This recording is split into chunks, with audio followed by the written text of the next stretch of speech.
a force that activates. What's up, Emily?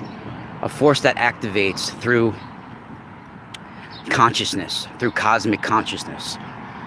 And the dark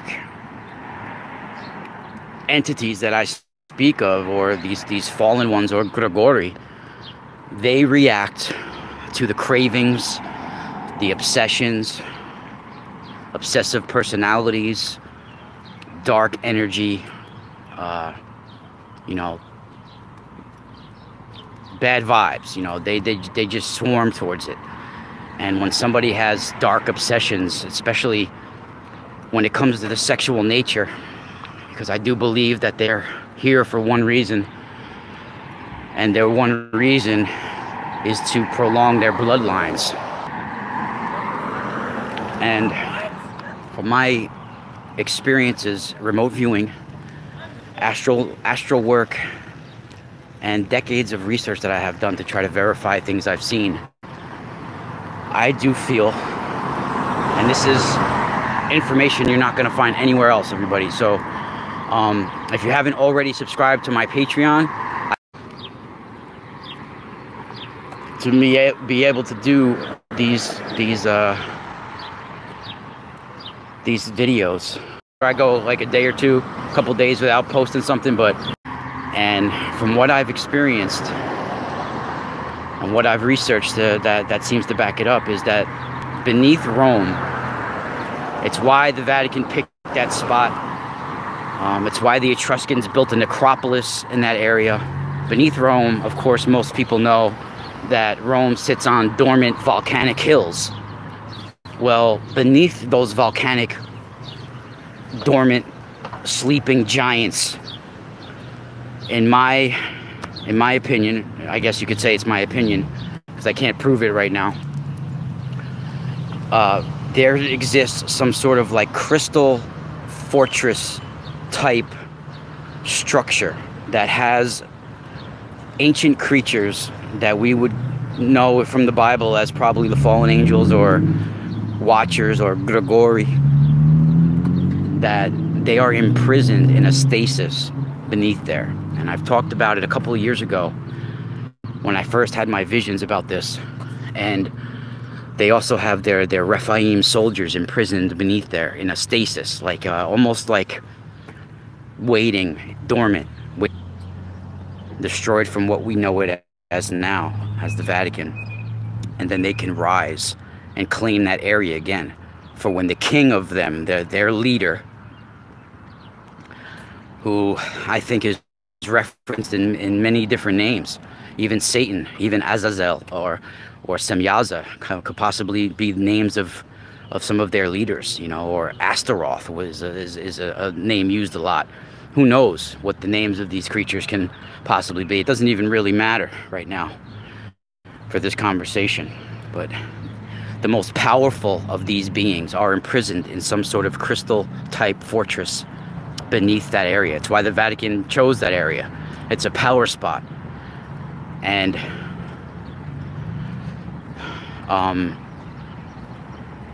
they're waiting basically once the Rome is destroyed, their queen will rise from beneath the Mediterranean Sea and meet the king on the throne of Rome, where they can procreate and build a race of their children once again. And in the meantime, there are multi-dimensional forces within our technology, within our dream time, that are sexual of nature, that are taking the DNA, taking the semen, hijacking the wombs of humanity, of the women, taking the semen of men in their dreams and in all sorts of ways through pornography.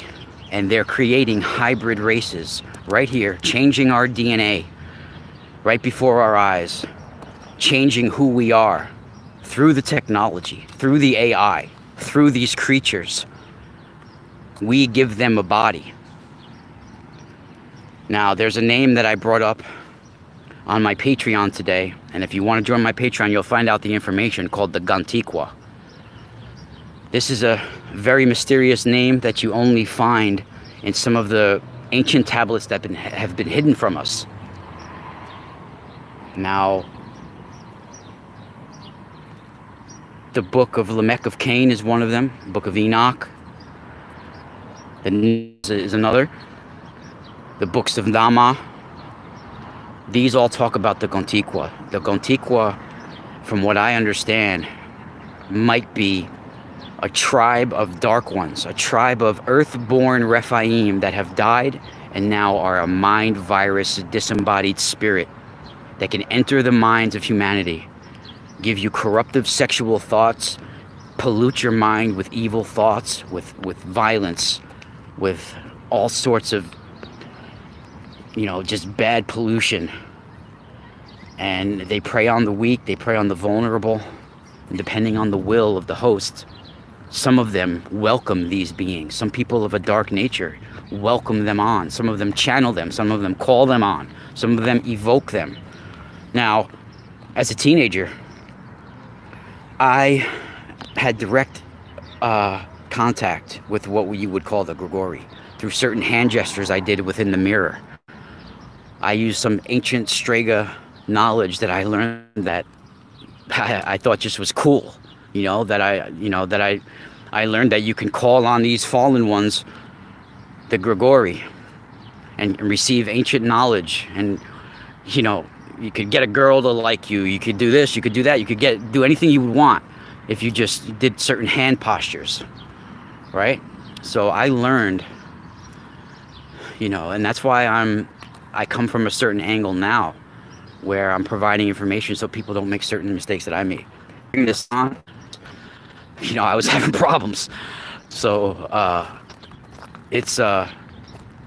could have been really, I have a lot of talents in my life too. I could have gone a lot of places with a lot of different things. And it's because I fucked off as a teenager and in my early 20s that so much, I was, by the time I was in my 30s, that I had a lot of catching up to do, that I already had screwed up all my credit. I already had, my family and all that kind of stuff, So these creatures are all about that. And if you have TVs, computers, phones, laptops, all of this, and you don't know, some people have numerous people that use a computer at their house. If somebody's using that computer for sexual pornography or sexual deviant type stuff or dark sexual stuff, you're opening up a portal, a gateway into that house of this Rephaim, Nephilim type sexual magic, ritualistic, demonic sexual creatures that will invade your house. So you gotta anoint and cleanse those devices. So I will check with you guys in a little while. Thank you for joining, and Spiral out.